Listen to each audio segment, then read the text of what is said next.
Remue ménage. Remue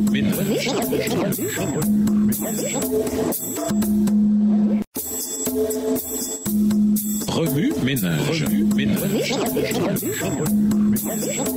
Bienvenue à notre émission Remue ménage. Nouvelle leçon de lundi, interpréter la force des chevaux. Après avoir conquis les cités États du sud de Canaan, Josué déplaça ses troupes vers le nord, où il se heurta à une opposition militaire encore plus forte. Les habitants des territoires du nord avaient constitué des armées bien équipées et formé des alliances redoutables. Leurs armées comportaient des soldats innombrables, comme les grains de sable au bord de la mer, et un grand nombre de chevaux et de chars. Josué 11, verset 4. Alors que Josué était confronté à une nouvelle bataille difficile, Dieu lui donna à nouveau de l'assurance. N'aie pas peur d'eux, car demain, à cette heure-ci, je les livrerai tous blessés à mort au peuple d'Israël. Verset 6. Bien que confrontés à des ennemis plus puissants que jamais, le plus grand danger pour les Israélites n'était pas la défaite. Leur plus grande tentation était de s'enorgueillir de leur victoire et de placer leur confiance dans les nouveaux chevaux et chars qu'ils avaient capturés. Pour les empêcher de se fier à leur propre force, Dieu leur donna des instructions strictes. Ils devaient couper les jarrets de tous les chevaux capturés et mettre le feu à leurs chars. Cet acte consistait à couper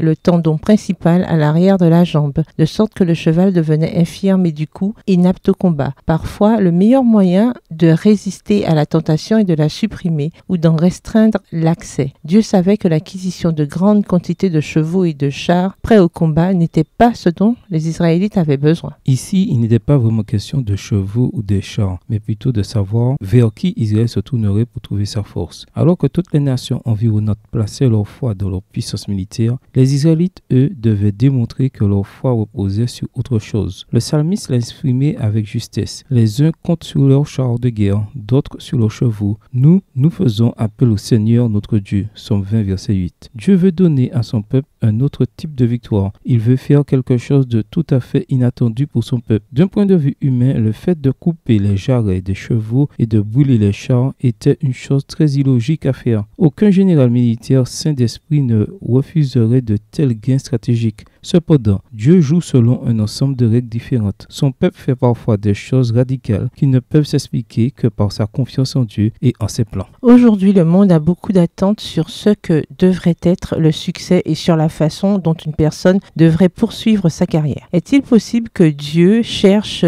des jeunes qui renversent ces attentes du monde et vivent d'une manière différente et totalement inattendue? Remue ménage. Quels éclairages particuliers vos notes semblent-elles indiquer dans l'ensemble? Quelles questions émergent après l'étude de ce passage? Quelle partie trouvez-vous difficile? Quels autres principes et conclusions découvrez-vous? Quand Dieu vous a-t-il appelé à faire des choses qui n'ont pas nécessairement de sens pour les autres? Au revoir. Et à demain si Dieu veut. Remue ménage. Remue ménage.